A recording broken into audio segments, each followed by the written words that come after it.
think someone from Cali is supposed to be here to monitor the Slack, but it's 1 o'clock, so we should probably start, because in theory the live stream is on. So thank you for coming to Automating Processing and Intake in the Institutional Repository with Python, which is a bit of a mouthful, but so I'm basically going to be talking today about a project I did in the, basically over the winter, December to January of this last year, where I had to take a lot of PDF files and generate metadata from them and split them up. And I'll talk a little bit about why I automated it, what it is that I needed to do, and kind of how I put the whole thing together. If anyone has any questions, please stop me and ask, because that's why I'm here, is to tell you what you want to know rather than just blather on. So I am at the University of Buffalo. I'm the Faculty Scholarship Outreach Librarian there. Been there for just under 2 years, and just before I got there, the library bought a subscription to Digital Commons. So our director wanted a repository for a very long time and finally got a supportive dean. So they decided that the new faculty services librarian would be responsible for that. So like my first big project when I got to Buffalo was to start putting that together.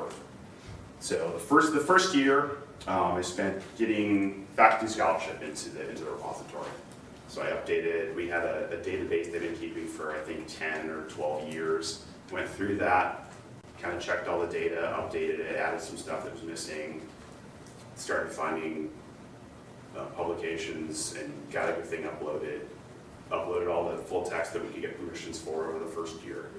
And once that was done, for the second year we turned to our law journals, and since the law journals actually got done pretty quickly, I'm now doing some alumni publications.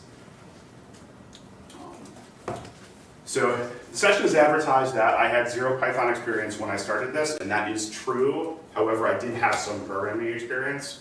I built several applications using Visual Basic for Applications on top of Access over the last 17 years, I think. So I didn't have 0 experience, but I had never done anything with Python, and I did have to learn that to do this project, and it didn't take very long. I'm just curious, how many people here have used Python before?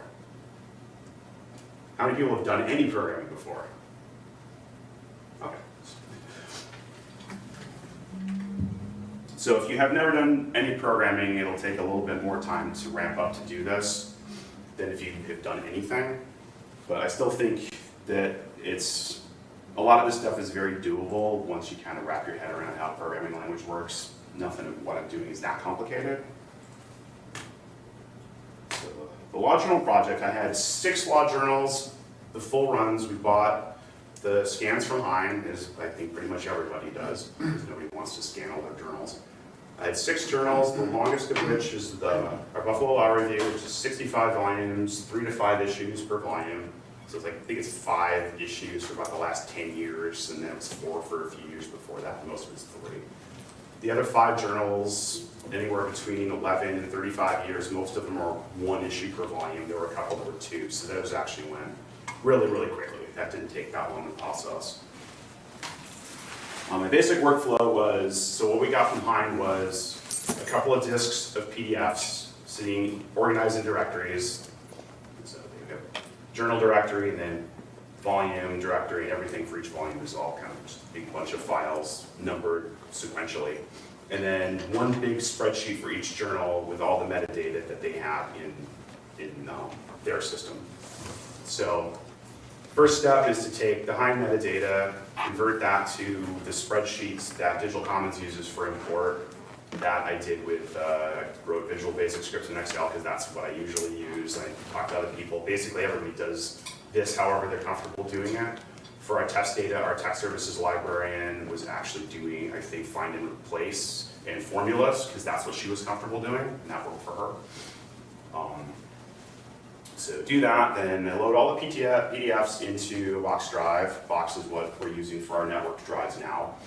And then what I would do is basically go volume by volume, load up preview the file in Box in 1 monitor, and the monitor next to that I have the Excel sheets up, and I would just check everything, make sure the title's right, make sure they got all the authors, make sure everything else is right. With the Hines stuff, most of it is pretty correct, except for they do some weird things with punctuation. So if there's like if the title's a question, it's fine. The title's a question mark, has a question mark at the end of it because it's a question, it won't be in Hines, so I would go through and add those because I wanted the titles to match what was on the page. And then basically when that's done, or as I did that, I would cut and paste the direct link from Box into the spreadsheet. Because the way the batch files work with Digital Commons is if you upload a URL with the metadata, the system will go out to that address and pull the file, and you don't have to upload it later. And then I would upload these sheets. Usually I'd spend the week processing it in between other things, and then whatever I had on Friday, I put it all on Friday morning. And that took me from August to mid-November to do everything except for the first 22 volumes of the Buffalo Law Review. And that's probably a couple hours a day for that time. 2 hours a day, or maybe I would do 5 hours twice a week while I was doing other things. So that actually went fairly quickly. The problem came when we got to the early volumes of the Law Review, which were very, very different from what it looks like now. So this is just a look at what the data looks like that we get from Hines. So the top is the spreadsheet that we get from them, which if you look at it, you'll see a lot of blanks, which some of that will become important in a minute.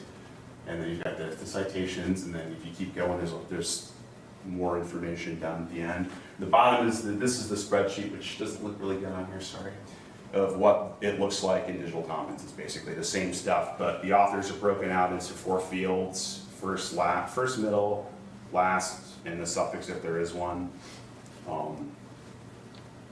And everything else pretty much the same title matches up. The doc types are a little bit different. One of the things the script did was convert it from what Hines calls like a book review to what Digital Commons calls a book review.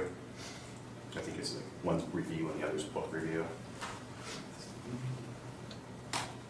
But speaking of book reviews, so the problem we had was that the way Hines did things, and I'm not picking on Hines, just to make that clear. They did things the way they did them, and the way I wanted to do them was a little bit differently. So a good example is book reviews. For all the book reviews in the Buffalo Law Review, the way that they scan them is they scan them all together as a section. So if you go to online and you find a book review, you're scrolling through the Buffalo Law Review, it'll just say book reviews, Buffalo Law Review. And there could be anywhere from 1 to like 5 or 6 book reviews, depending on how new the journal is. Most of the newer ones don't have any more than 2, but the early ones had 5. So since I was going back, I started with the recent issues, went backwards when I did this. So when we started, there were like 2 book reviews, and I would just split them by hand. And I didn't realize until I started getting back this far that, oh wait, some of these early issues have a lot of these. This is going to take some time. But you can see, I think the reason they did that is on these early ones, they just kind of run in together. So this is the end of one book review and the beginning of another. So at the end, the author's name, and then the next book that's being reviewed.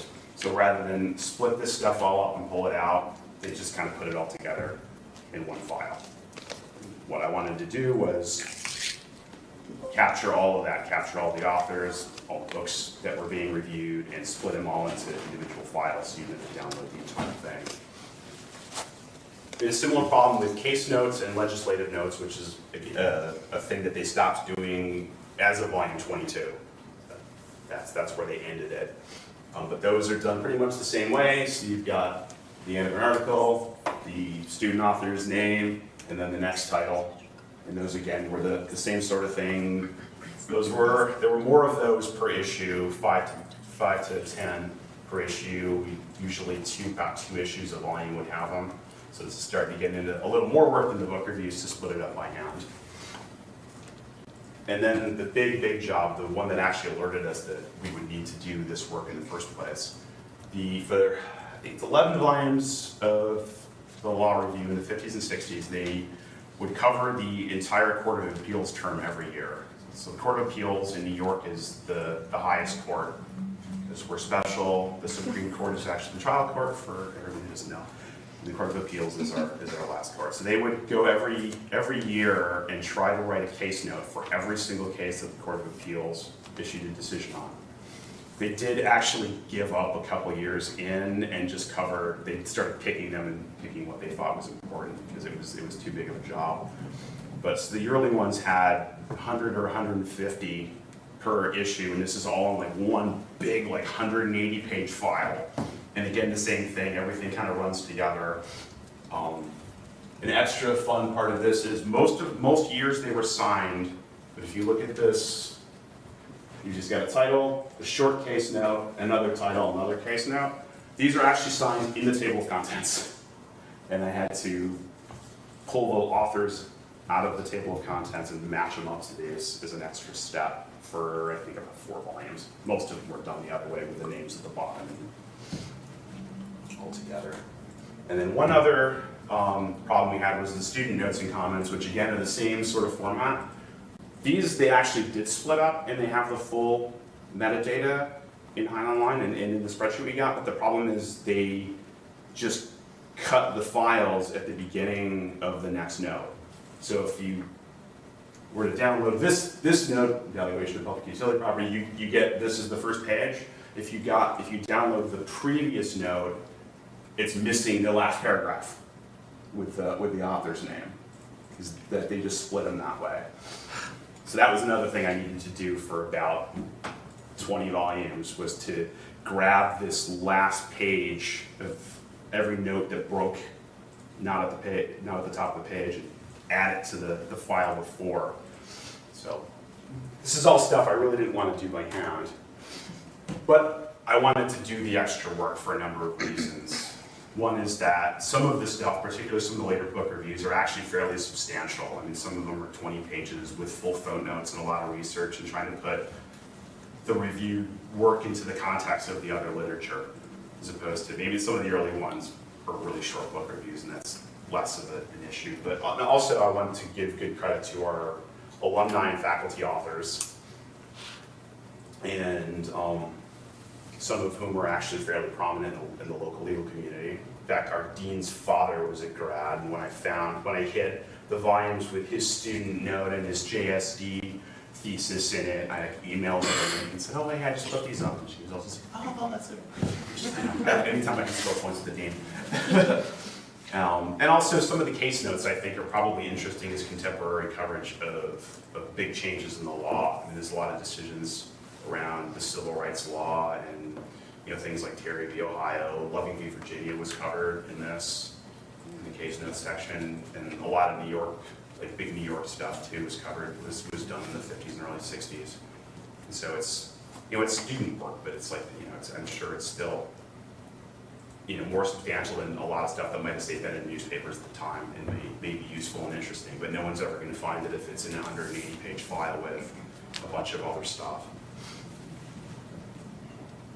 So I was at Cali last year at American, and I saw Aaron Kirshenfeld give a very great presentation about this exact same thing. They had the exact same problem with their law review when they were putting up in a digital commons like the year before that.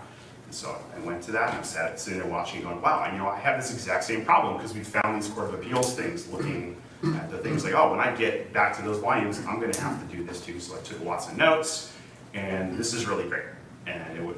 So the way they did it, they actually did a lot of it by hand. They had 2 librarians, himself and a new reference librarian who helped do the metadata. So he did all the initial processing, ran stuff through scripts to put the data into the digital commons format. Then they had a reference librarian go through a couple hours a day and look at look through the big files and copy all the titles and authors and all the information in it. And then they had a student worker go through and actually click in Adobe Acrobat to put bookmarks in to split everything out. It's like, okay, great, I can do this. I'll get a student worker and I'll go back and this will be great. By the time I got to doing all of this in the beginning of fall semester, we have basically had an effective budget cut. Everyone's retiring from the libraries, and we're starting kind of a large reorganization in the law library to be able to have fewer students working for us because we can't afford them anymore. And on top of that, our tech services department, we're all insanely busy with a SUNY-wide LSP migration, which goes live in about 3 weeks. They just did the data freeze, and nobody's allowed to catalog anything now until after July 1st. And so there's no way I'm getting help there. In fact, I started working on this project with, yes? I'm sorry, what's LSP? The library services platform. Okay. We're moving from Aleph to Alma and Primo. Okay. So it's the entire state university system, not just us. So I originally started working on this with it. When I keep saying we, I started working on this with our metadata librarian, who's now far too busy to even think about this because she's one of the main campus contacts for this system-wide migration and doing a lot of work with that. So I've got basically me to do this job, and I do not want to spend weeks clicking on Adobe Acrobat files to put in links and hand typing stuff. So somebody put in my head, one of our clear fellows, the idea that I could automate this. She's like, well, why don't you automate this? When I told her your problems, like, that's a great idea. I should do that. I should learn how to do that because I've never done it. So I thought, well, you know, if I could write something that will go through and find all these titles for me and split these PDFs for me, I can do this by myself and just kind of put these steps into my workflow. So I came up with this kind of probably insane timeline that I could spend a week or two learning enough Python to just start working, spend a couple weeks programming, and get everything done in a month. And much to my surprise, I actually managed to do that. I spent 3 days, Thanksgiving week, right? So I finished the week before with all the other volumes. I had those 3 days before the Thanksgiving break, and I literally just sat there all day at my desk and read books about, well, I read a book about programming Python. I read this for 3 days, and I got an idea of how it all works. And then the next week when I came back from the break, I spent that whole week just starting to program, thinking, okay, well, this is what I'm going to need this to do. I'll write a little piece and test it, and write a little piece and test it, and then look at another book to see why it's broken. And by the end of the week, I had something that I could try, and I started processing the volumes one at a time. I would do one, something would break, I'd go back, I'd look at the code, I'd fix it. But by the middle of January, I was able to do them about 5 at a time and get through the splitting part fairly quickly. In fact, most of my time was taken up with just the checking, looking at the PDF and fixing the titles that were pulled in, which were almost never correct. So the book that I read was Beginning Programming with Python for Dummies. I checked it out of our ProQuest ebooks and sat and read it on my iPad for 3 days. And it covered probably 90% of what I ended up reading. And outside of that, these other 2 books were ones I found for free online that I would use as reference. And then I spent a lot of time in the online documentation for Python and on the w3schools.com tutorials section. And the last link here, Automate the Boring Stuff, was actually sent to me by a friend who's a network tech at a hospital. And we were talking months before this about some data mining that I wanted to do and still haven't gotten to yet. And he's like, oh, you should look at this. And he emailed me this link. And I went and looked at it. I went, oh yeah, I should go through that someday. Which I never did because by the time I got this project, I was like, well, I'm just going to read a book because I just want to go through it. But this, if you've never coded anything before and you want to try this, that's the place to go. It's also a book, that's like the website of the book, but it's got a lot of very introductory articles. Here's how to do a thing, and then it lays out step by step, how the code works. It kind of teaches you how to program as well as teaching you Python. So that's a good place if you've never programmed anything before.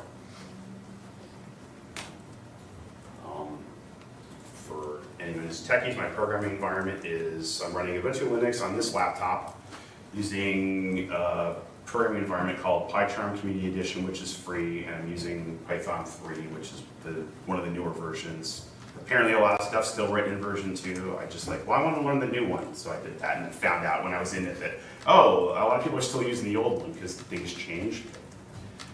I learned the new one and that's what I'm using. I'm actually using my laptop because they've locked all of our computers down at work and I can't install anything, so I decided it was just easier for my laptop to work and use that. but which ends up being important because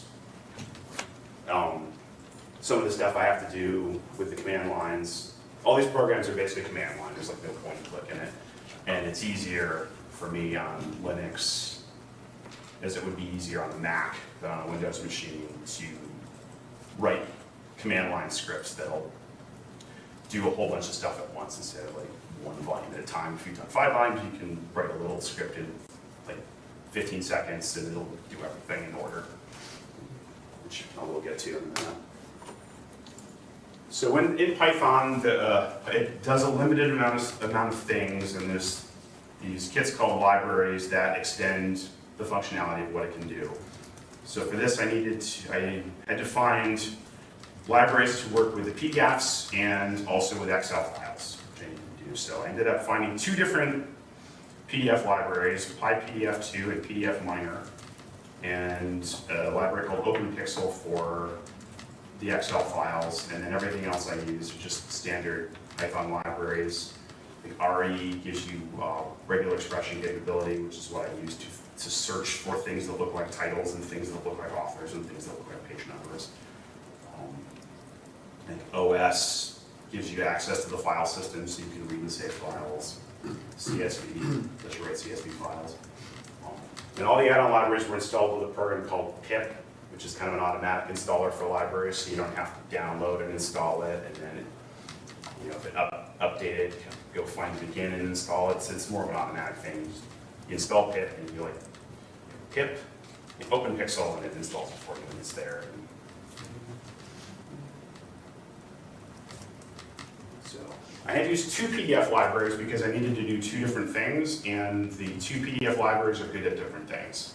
So the first one I found was PyPDF2, which allows you to do a lot of stuff with manipulation. You can split files, you can merge files, you can take a piece out of a file and save it to itself. But in the documentation it says, well, don't rely on these text extraction functions because they don't work well, we're probably going to change them anyway. Well, that's an important thing you need to do, is get in there and look at what's in the file. So I found another one called PDF Miner, which is very good for that, but it doesn't do any of the other stuff. It just pulls in layout, pulls in text. So I use both of those things for different functions. The downside of PDF Miner, especially for me just starting out doing this, is there are almost no documentation.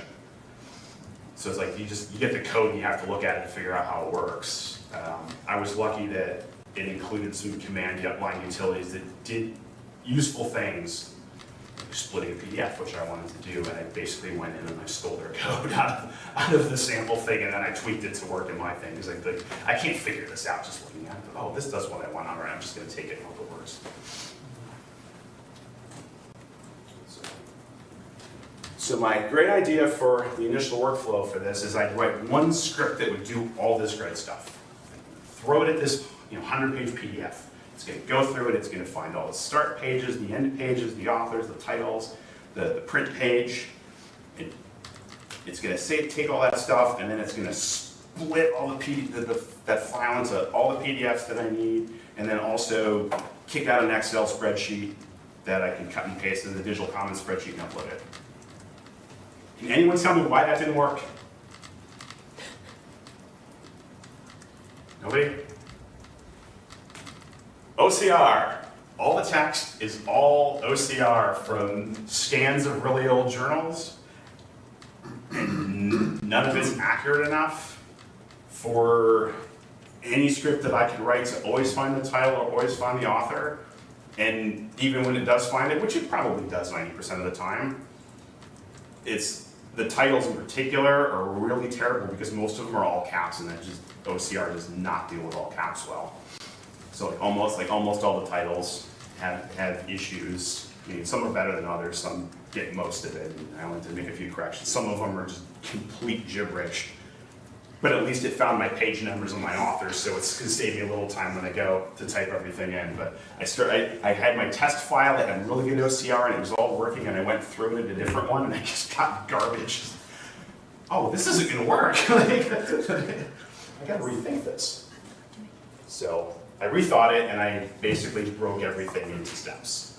So I'm just going to kind of walk through what I do with this. So what I have is a whole bunch of different front-end files, one for each different kind of file that I need to do, because as you saw, some of them are signed, some of them aren't signed, some of them are signed in the table of contents. So each one of these has a different Python file that's almost exactly the same, except the only thing that's different is the code that looks for all the metadata. So like, if I know there's no authors, the author code is commented out and it doesn't look for it. And instead, when it finds, maybe I'll step back.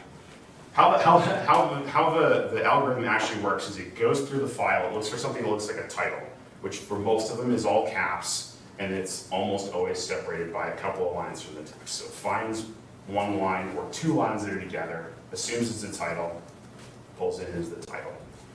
It goes through all the text, eventually it finds something that looks like an author. It's only a couple of words, and again, it's set off from the rest of the text by a couple of blank lines. When it finds the title, it says, okay, this is the first page. It saves that the page of the PDF file number, and it also looks for a printed page number, which it may or may not find. When it finds the author, it says, oh, this is the end, and it saves that as the end page. The tweaked file that's for the ones that don't have authors, when it finds the next title, it saves it as both the end page of the current thing and the start page of the next one. So there's little tweaks like that. So it was easiest for me to just do a different file for everything. So I got about 6 of them. One for book reviews, one for case notes, one for the two different ones for the Court of Appeals, one for the early ones that have the table of contents with the authors in it, because it scans those and pulls all that out for me, the table's contents, and then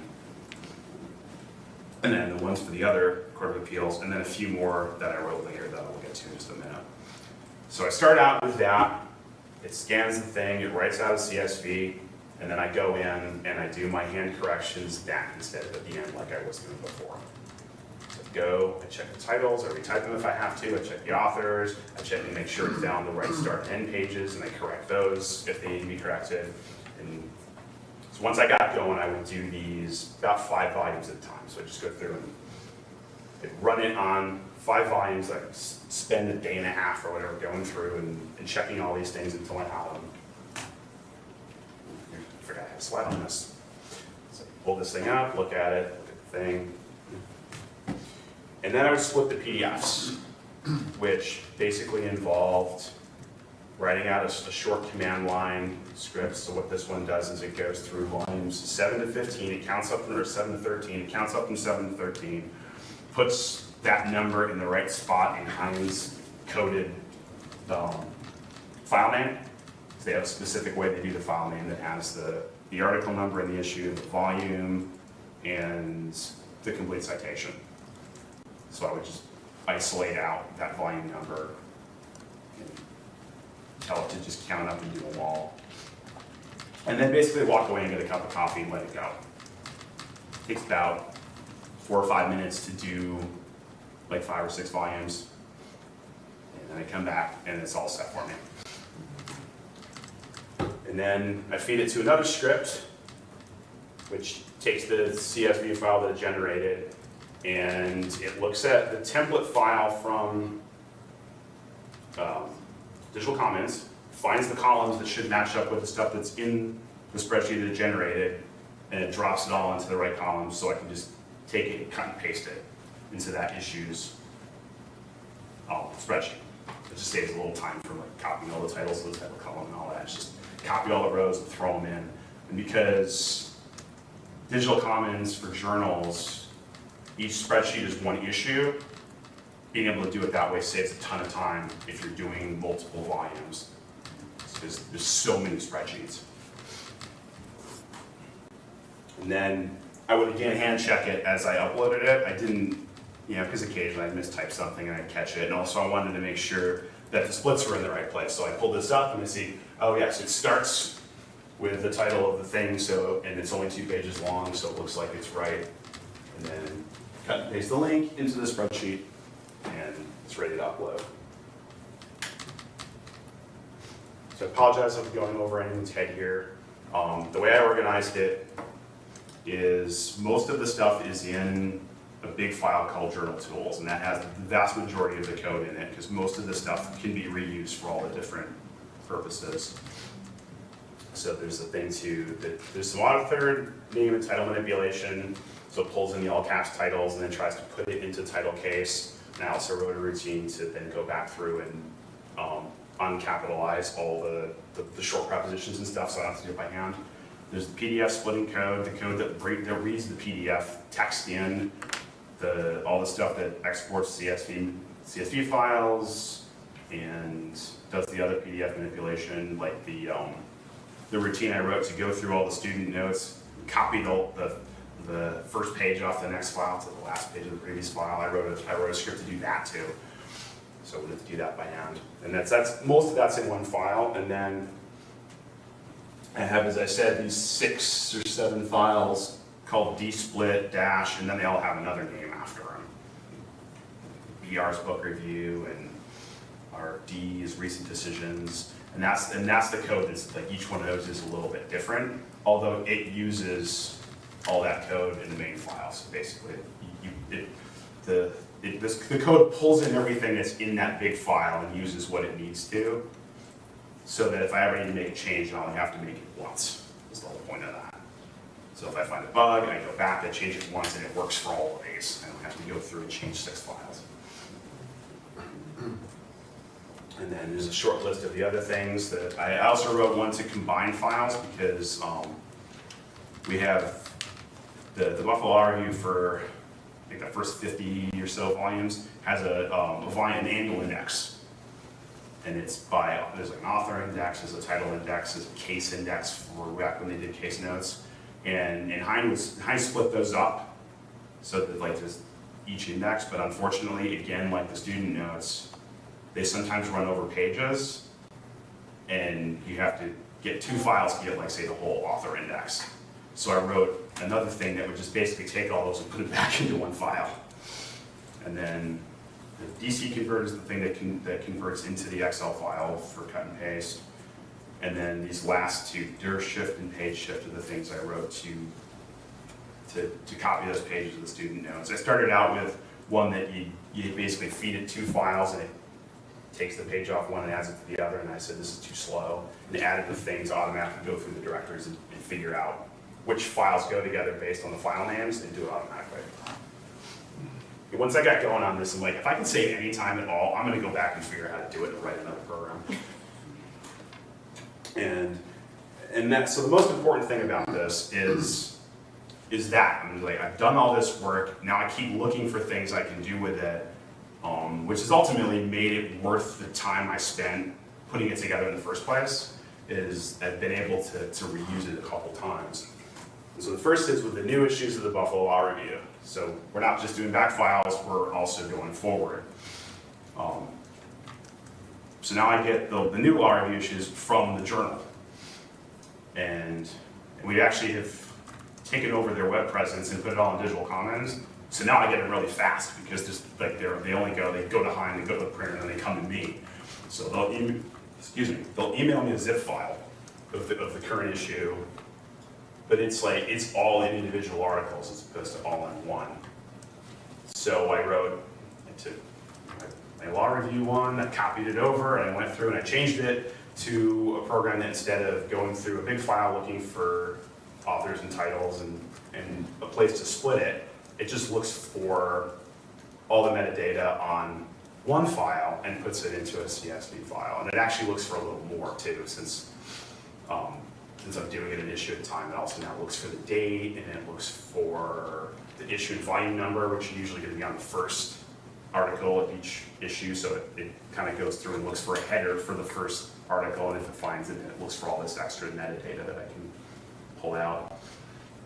And then I, again, do a little script like with the multiple volumes that it scans everything, it'll write it all into one file, and then I can go in and look at it by hand.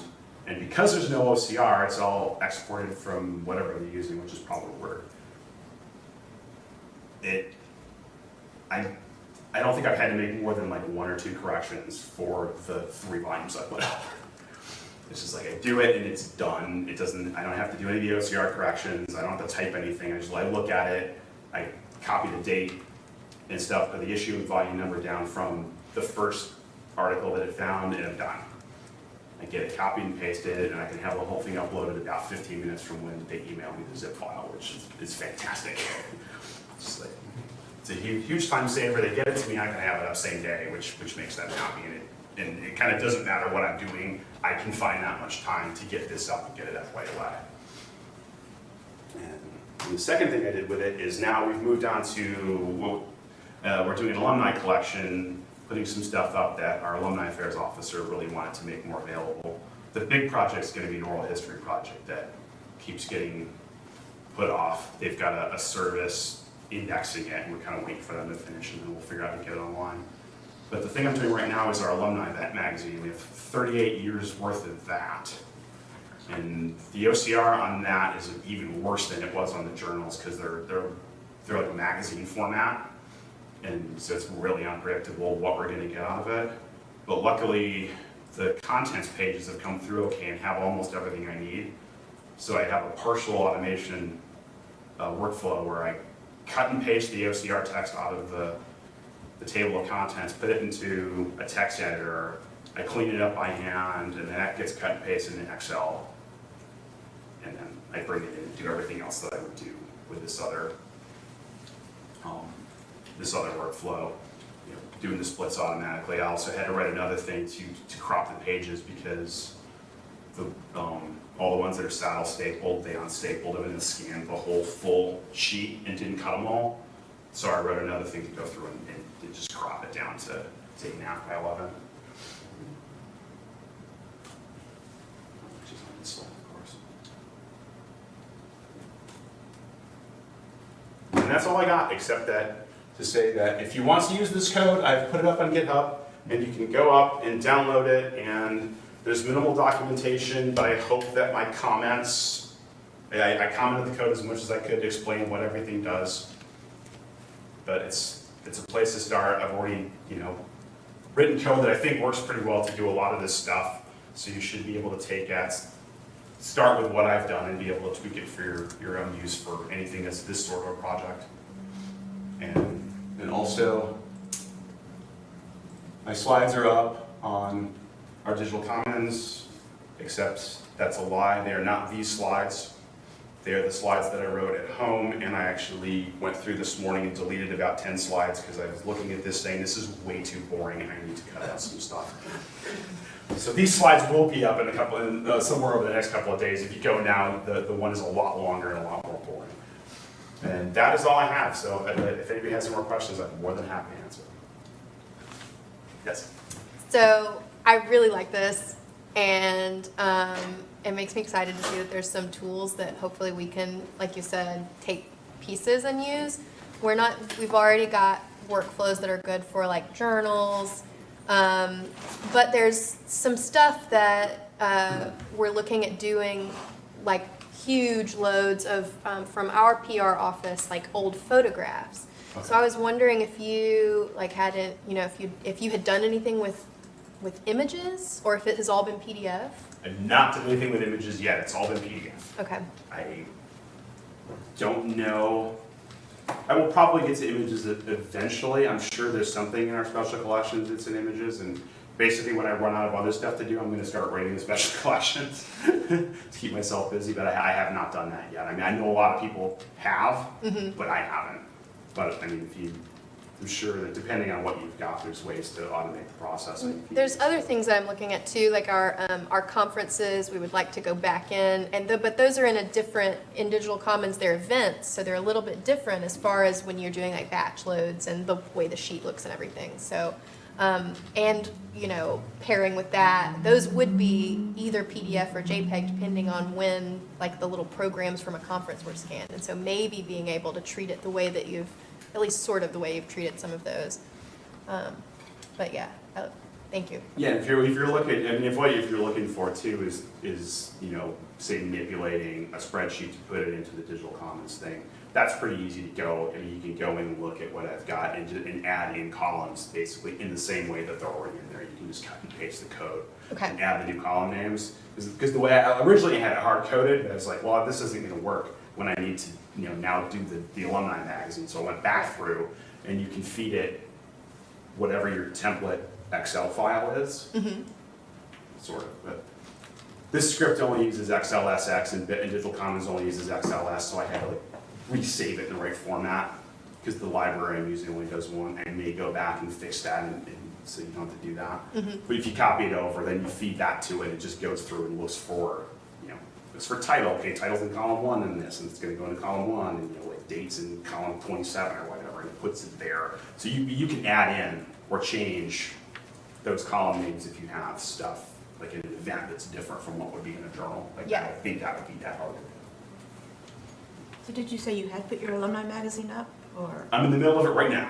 Okay, so you just adapted the scripts for the, Yep, unfortunately, I couldn't automatically scan for the metadata because the OCR is really, really bad on those, but, so I cut and paste the table of contents and do that part by hand, put that into a spreadsheet, and then I use the same code over again, just to then convert that and to do the PDFs, looking to convert it into back into the Digital Commons spreadsheet to upload it. But yeah, it's all basically reusing the same code. I tweaked it minorly to add one more column heading that we weren't using in the law review. have you put up any conference materials, or, I have not done conference materials yet.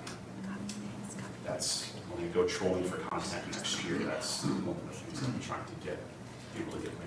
is there much noise on your campus about moving to an open source? We're gonna we use University Press contract, so we are gonna be forced to do be Brexit, as we call it, in another year, and move to some kind of open source that we're in the process of choosing with the conjunction with the university's library. We are not. So our situation is that the law library has purchased Digital Commons, and it's So you're just safe. the law library. And the main campus has an IR that's run on DSpace. So that is already there, and I will actually be using that in part for this oral history project as a repository for all like the uncompressed digitized cassettes. Like they have the cassettes in WAV files, and we're going to convert them to MP3 for public consumption. But like I'm gonna put those waves into the DSpace archive so we don't lose them. Like they've got a whole bunch of interviews that they did on the communications department did on video, but they live on one hard drive that isn't backed up, and I'm trying to get a hold of that too, so I can get that into that IR. But we bought the Digital Commons just for publicity. We're not really looking at it as like a safe archive. It's there to be found by Google and push the stuff out. SEO, which is what it's from. But yeah, that's what it's good for. We don't really use it for the other part of it, and there hasn't been any noise yet. I know our Elsevier contract is up at the end of this year, and we'll see what happens. But as far as I know now, anything that happens with that isn't going to affect this, because this is a law library budgetary decision, and our director really wanted to do this, and I don't think that her appetite has changed for that, even though Elsevier owns it now. So I don't think that's going to be an issue. If it was, I'm sure I can take what I've done here and tweak it to get it into whatever format we'd have to get it into the XML that my counterpart in the university library is doing with the DSpace. Like I think we can probably do that in a semester, get it all moved over if I had to, but I don't think we're gonna have to, at least not anytime soon. Yeah, we're looking at Samvera, Hyrax, and then also open access journals, OAJ, I think. I know there's some appetite in the libraries, and we are part of the university libraries as well. So we're under them and also under the law school both. And I know there are people who would want to do that, but we do not have the manpower for that right now. Like this is a one-man show. This is me. I do it, and nobody else touches it because everyone else is too busy, and we do not have the resources to have like law school IT or a library IT support a second IR.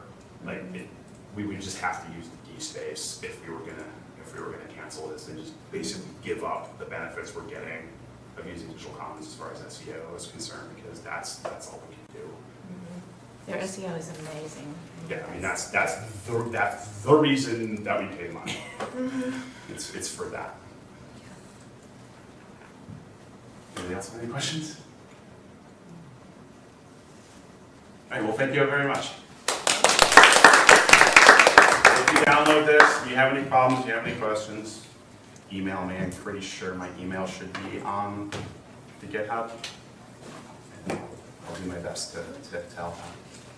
Okay.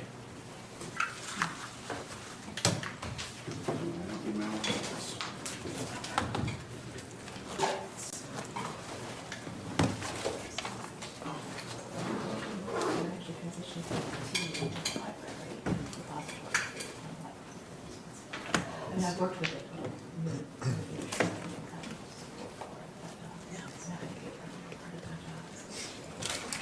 Yeah, I've been learning this all as I years ago.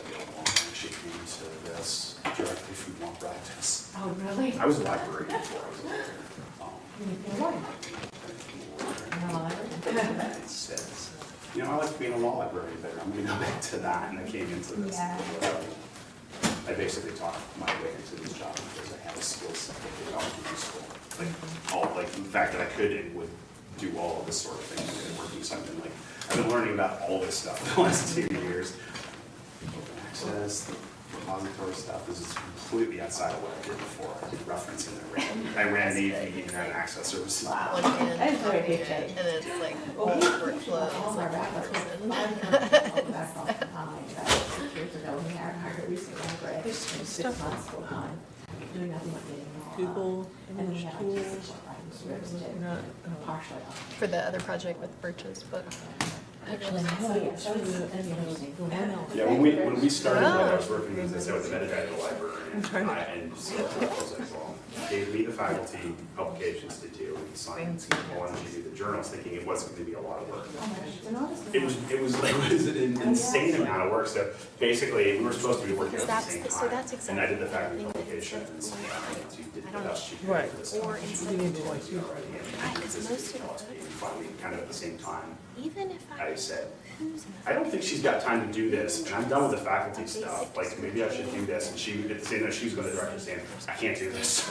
Couldn't do this. or if there's a building, This ended up being a 2-year process. that's all I It need was 6 months, full-time dedicated to that, and then lots of IT support. to myself. So, and that was just, it was, yeah. We just Where I got was our attempting to journals behind, and we haven't even looked describe at more than I anything need. yet, because it's, Or where I you know, would, we're such I a small would treat each image equally, you know what I mean? Journals. Yeah, yeah, But yeah. if Well, we just, let's see, we we have had the one same that's language, small, take this, and then we're working with the ones to see if they wanna, we bought the, we're doing the backlog. or check. double check everything. 4 or check, 5. upload. Well, that's similar. We Yeah, used- similar. And our major knowledge, you went back to early 1900s, almost 100 years ago. Oh, That's just right. And then we had to I find think our one. oldest one goes back maybe to the That's 50s. Oh, yeah. like, So You're very, I'm very good. similar to ours. We had Yeah. one more journal, but that one more journal only has Doing 11 this volumes. It's our IP journal, which starting is fairly new. images. Okay, yeah. We're starting with the criminal law one, which was only It would be time for 5 years. You know, about 5 or 6 And years. that's really what I Yeah. actually, like, I did most of them together in reverse order, but I actually did the IP journal first. Right. Just because like it's 11 volumes, let me do one, make sure I've got a Right. workflow I can use, and then actually go all the other ones together. Right. If we do it small, The question start that my with images. director asked me to And ask all we people need talking about, is right now, we're possible to trying to pull, get like, our a date journals if to possible, read to that, you know, we're gonna do a lot of the work, she doesn't wanna turn. Or if it's a Meta person or doing not, that that's all I out of need. the Do you guys file have, itself too, right? If do it's you in there. use a, So, and that's the other trick is, do you have an agreement before the that you have files the are journal gone, signed with the library? which I know that time is extended. But we don't, no. because- Oh, We do okay. require them, I was like, it was fascinating, you're doing it yourself, we require them to upload their material. Okay. We've had mixed success with that. Like, Right. I had a phone call with law through the college So, director, you and know, they're like 5, 6 journals it would still be behind. Right. So I would, you have to kind of nag them in, and then of course their staff's changing every year. So it's every year, it's like 2 or 3 hours retraining someone from 4 journals. Tiny. So we're looking at least 8 hours of training every It's hard, you know, year, it's hard to intensive training. always access And when she some has Right. her archive. others, I personally put on myself, I don't Just, know. at least the photos are I there. have I think 4 go back as far as journals. some of those photos. Will not answer my Because emails. they're old. Yeah. So what I have, so one of our 6 journals is defunct. So it's dated on the 2015 and it's fine. Yeah. So, The other And the four other specialty issue, too, I journals guess, will is not that ever that respond to content anything. So I have them up to what we bought it's a from blessing behind, and a which is curse, and that's 2016. simpler. I don't have their most I don't recent use much volumes. information, but it's Basically, also, at some point this summer, I'm gonna it's have all to like go in to those their faculty HTML web contact pages that and live online. ask her to please So feeding, push them We to can keep parse it that down, easy. so I don't have oh, to it's do it. easier? Well, I Well, mean, it's yeah. not. The law review, we were lucky. Like, I certainly in don't that need to they break it basically into decided they sections. wanted I to get certainly out of don't need to, running their own like, website game. I don't need a Because place to store they change files. over every It's year, and it's a lot of work, and they're too busy, and they have We to don't train need, like, somebody a on it every temporary year. folder. You need the link. I just need The the editor in link. chief contacted And if somebody you can in law IT. Well, pull 'cause, see, information, if I can tell you what information I need, yeah, I can give you it's that. like we can pull a lot of Even for the guy on IT information from the referred website them itself, because that'll to probably webmaster, have, who I'd already that talked to about webpage will just like have drew like, it up, what, or just, the, you know, some about titles, whether or not we this could is the event, do so something this collection of about photos that, goes because they together, Exactly. in the past, but they and it's don't probably have on this that. date. So the two of us met with each And editor then in chief and like, it's look, a, this is you know, what we we can can get do. like IT a can basic, manage your URL. and this photos Make of sure it the gets people, reviewed and all that this stuff. buildings, and as a reader, whatever, we you can know, whatever. Well, since I'm already limiting It's your so files time to And saving. then anyway, magic we can do, happens. we can just move your. And I have records seen there. this, I can work with a little bit, we were playing with it a little bit. Like you can say, if this Really? person, Again, just, you you know, know, this the photo of content, this whatever you need, person, we'll do it. They've been great about it. looks So, like this you know, they photo, email you know, me, like there's this the you same know, person, right? have I like get it in a, a zip file. Okay. It's literally not up in 15 minutes. and then we just say, just tag them once, like it's. It's not that much when you're Van doing, Burnett. when you're doing full Yes. articles. Right. You know, I've got the workflow down now, and I'm going to switch at it, and The other I'll take great it, which means that, you know, it's would be right. Right. A lot The of our tax date, because it's all exported special from events whatever they use, which I'm sure. are But- most definitely. But that's just a lot of, nobody else will respond. Right? The council Like, can't. the They people just that we ignore want it. They don't care. be feeding, And I'm some of the just thinking, photos like, as I'm we gonna go have to through, go we're through not, faculty. we wouldn't put them in digital commons anyway. It Like changes, it just holiday changes. parties, we're not gonna use. Yeah, those would be the easiest Those would ones. be so easy. But yeah, So there's no because need. we We wouldn't have have a to do that situation and with get the knocked websites. out. We have one The journal others, the ones that that I've been do trying to help with that their have website. places It that I got would want put to. up and If I couldn't they automatically do it, use I had to do it by Yeah, hand. yeah. It would be like, so and wants so to judge, charge them so and so $700 senator, so every and time so. something They would breaks be all on WordPress. prominent. And they're gonna be, And I'm they're just gonna be like- in So Google. now, Yeah. the new editor-in-chief is like, Oh, man. build a new Don't website. be slick. Now we've been And on. I'm gonna hire my friend to do it. That's fine. No, we have to do it. It's on record. Yeah, a friend from college, and I'm like, I'm gonna help my friends out. And it's like. It is, I wanna have a meeting, our It'd be a daughter. great- And then it's gonna be a disaster. And I Because because the digital commons spreadsheet templates. long gone, They're different executive editor for the didn't update photos. it. I don't know how many times I've gone in and With all these columns. fixed the So many that WordPress don't apply. site for some of the individual. Yeah. I've kind of It's just said really no, simple. I because want, this is like, so old like I said, that I'm gonna do something description. and it's just gonna completely Yeah, break because this is not sustainable. The Yeah. hours to spend, and then that's the, so when I came in, when I started meeting with everybody, I mean, that was a concern of my master. That she does not like that they've been using an outside provider for all these reasons. It's like, Yeah. I want to get into the thing, but it's like, Yeah. they had to kind of come to the realization And themselves if that there's an event, we don't have time to maintain a website, we need to get people to law school. Yeah. So it's Good. perfect. And All we're right, hoping. but I can't focus on that now, I'd love to dive into that, but. I need to go downstairs you don't and have to do anything. take a Oh. picture. You just emails your content, you tell us who you need, or you tell us who you want out there, and we'll get it. You know what, I'm gonna, if you don't mind, do you mind me hanging on? So you guys while don't- you're Oh, getting do ready? it, go for it. That'll be great, actually, because then I could leave some more. The reason we're Yeah. asking is No, our main Yeah, I'm not sure if campus. you wanna get Because it's a new snacks set of also, people every but, year, that would be my. Yeah, I Or don't know, vendors so or main something. campus has their yeah, I journals, wanna, signed this agreement, and we got copies of it. I just want to try to And, get, I mean, you know, more and more. they didn't go Oh, to yeah, that's legal or right. anything, Yeah, like for us, the literally, person that I went to the is actually decision kind of was interested made, to you know, talk to. up in the and then administration that we were oh, gonna, oh, and, you know, the law students. I didn't talk to anybody, so. Yeah, It so was that's just like, kind of you know, it was just like, how it we're, you know, this was decided 2 years before we even put anything Yeah. up, that it was all gonna go up, and it was done, I mean, I let the editors know when I started Right. doing it, I emailed everybody and said, we're gonna be doing this, Because the here's the law URL, school and again, owns it, right? 4 of them don't it didn't work Yeah. completely, and the law review looked at it and went, oh, that's nice. Yeah. And then later, they were kind of asking us about it. Yeah. Yes, it Yeah, was kind of sorry. on the same topic Yeah. about, because our school will eventually, our law school, probably like by the end of next semester, want to shift to digital commons. So like, how did that process work, like come about? Did you have a hand in, you know? It was all decided before I got there. So I started Oh, okay. 2 years ago at the end of June. So it's like only 2 years and a couple of weeks. It's like probably the fall semester before that. Library director talked, maybe it was even a year before that. It was quite a while before. Our director had wanted it for years, and she Okay. finally got a sympathetic dean and went to him and said, look, I want to do this, and it costs this much money. He was just like, yeah, go ahead. But the last dean was really, hated the library, was really combative, so it was like, but this guy's Right. yeah, I mean, that's like nothing as far as your budget's concerned. Like, so they made the decision, and she went to the law faculty and basically they made an opt-out regime of, we're gonna put all your publications on this unless you tell us not to, and everyone's like, oh, go ahead. Okay. So we do everything, and that's, because that's the only way it's gonna get done. Yeah. But we made it opt out, so I've got like blanket permission from all the faculty to go in and put everything up. And if I need something, they're usually pretty helpful. I email them and say, hey, do you have a copy of this? I can't get it. Or do you have your author agreement? The answer is always no, but sometimes they can say, oh, well, this is my contact at the journal, and now I've got a direct, you know, Okay. when I got the acquisitions editor's email, Yeah. not the general email, and I email and say, hey, this author gave me your email, and again, they get back to me when I do that, so Right. so they're helpful about that, but they're never gonna like self-submit.